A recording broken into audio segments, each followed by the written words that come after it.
अभी सब सीताएं रावण की जेल में है या राम के राज्य में पहुंच गई? तुम सब सीताएं हो। सब सीताओं में से कोई एक आध सीता ऐसी है जो राम के राज्य में पहुंच गई हो? है? राम का राज्य शुरू कहाँ से होगा? है? कोई तो छोटा परिवार बनेगा ना। पहले तो इकाई चाहिए। विश्व के विस्तार में से एक युगल के भी अगर संस्कार मिलकर के एक हो जाएं, तो विष्णु कहा जाएगा कि नहीं? है? विष्णु कहा जाएगा। लेकिन विष्णु के दो हाथ तो होते नहीं। कितने होते हैं? चार हाथ चाहिए। हैं? हाँ, माना दो युगल हैं। वो दो युगल माने चार आत्माओं के स्वभाव संस्कार मिलकर के एक हो जाए। ऐसे स्वभाव संस्कार मिलने वाली आत्माएं बाप समान स्टेज को धारण करने वाली होनी चाहिए। क्या? उन चार आत्माओं में से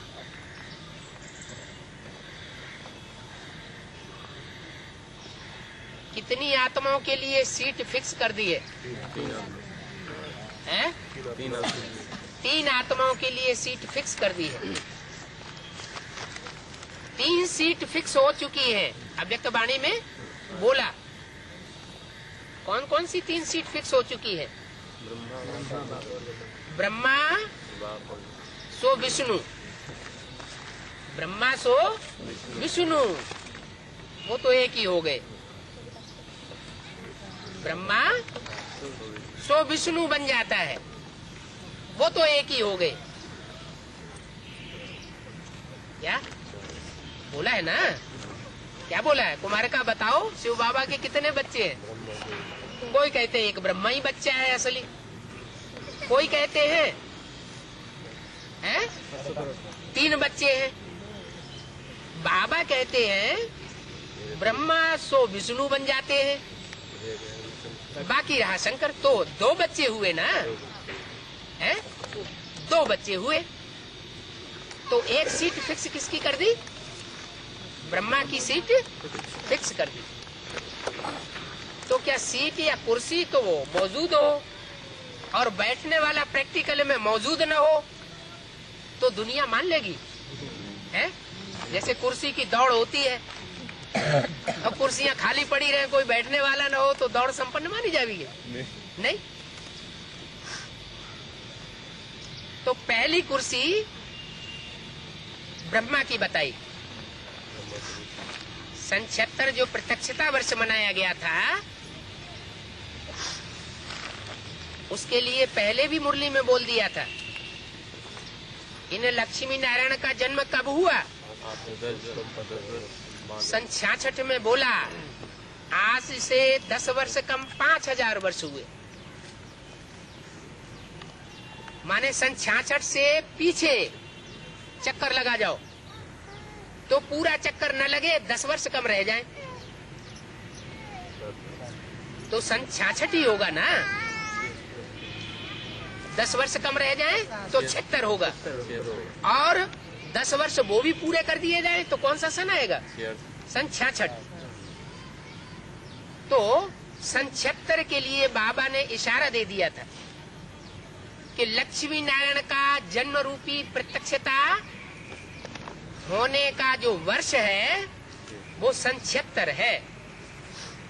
माना सन 76 में ही वो वैष्णो देवी और वो विष्णु, उनका पार्ट प्रत्यक्ष हो चुका था। जो 2 सीट के लिए इशारा सन 73 के मेले में ही दे दिया था, 3 सीट फिर प्रत्यक्ष होंगी। इस मेले की सजावट का इनाम दादियां दीदियां देंगी और चैतन्य चेहरों की सजावट का इनाम बाप दादा देंगे। 3 मूर्तियों को देंगे, नंबरवार 3 मूर्तियां प्रत्यक्ष होंगी। तो सन 76 में 2 मूर्तियां प्रत्यक्ष हो चुकी, लक्ष्मी और नारायण। इनकी सीट तो पहले से ही प्रत्यक्ष थी, लेकिन तीसरी सीट प्रत्यक्ष नहीं हो रही थी। तो अभी 4-6 वर्ष पहले से बाप दादा ने वो तीसरी सीट की भी घोषणा कर दी। 3 सीट फिक्स हुई है, ब्रह्मा सो विष्णु, बाप और जगदम्बा। जगदम्बा तो बच्ची है ना, क्या है? जगदम्बा किसकी बच्ची है? हैं? ज्ञान के तरीके से किसकी बच्ची है? जगदम्बा को भी ज्ञान किससे मिलता है, चाहे बेसिक में चाहे एडवांस में? बाप से मिलता है। तो प्रजापिता ब्रह्मा की बच्ची हुई ना। यज्ञ के आदि में भी जगदम्बा को किससे ज्ञान मिलता है? बाप से ज्ञान मिला। और एडवांस में भी बाप से ज्ञान मिलता है। तो जगदम्बा हुई, भले जगत की अम्बा है, लेकिन ज्ञान बाप से मिलता है। तो जगदम्बा बच्ची की प्रत्यक्षता होने के लिए रह गई थी, वो भी बोल दिया कि ये तीसरी सीट भी प्रत्यक्ष हो गई। तो ये 3 मूर्तियां प्रत्यक्ष हो जाती ब्राह्मणों की दुनिया में। ब्रह्मा, विष्णु और शंकर। ये 3 आत्माओं की प्रत्यक्षता जो है, वो सारी दुनिया को इसका संदेश पहुंचाना है। तब ही बाप की प्रत्यक्षता कही जाएगी, या इसके अलावा कोई दूसरी बात है? बाप का संदेश पहुंचाना कि बाप 3 मूर्तियों के रूप में संसार में आया हुआ है। ये 3 मूर्तियों का झंडा बुलंद करना संसार में, जो विश्व विजय करके दिखलावे, तभी तो संदेश पूरा माना जाएगा। तो इसके लिए बोला, क्या बोला? इतनी आपको प्राप्ति हुई है ज्ञान खजाने की। कितनी प्राप्ति? कि प्रैक्टिकल में पार्ट बजाने वाले वर्तमान 3 मूर्तियों के स्वरूप को आपने पहचान लिया है। आपका इतना बड़ा हाल हो चुका है, ये बेहद का हाल है। क्या हद का हाल नहीं है?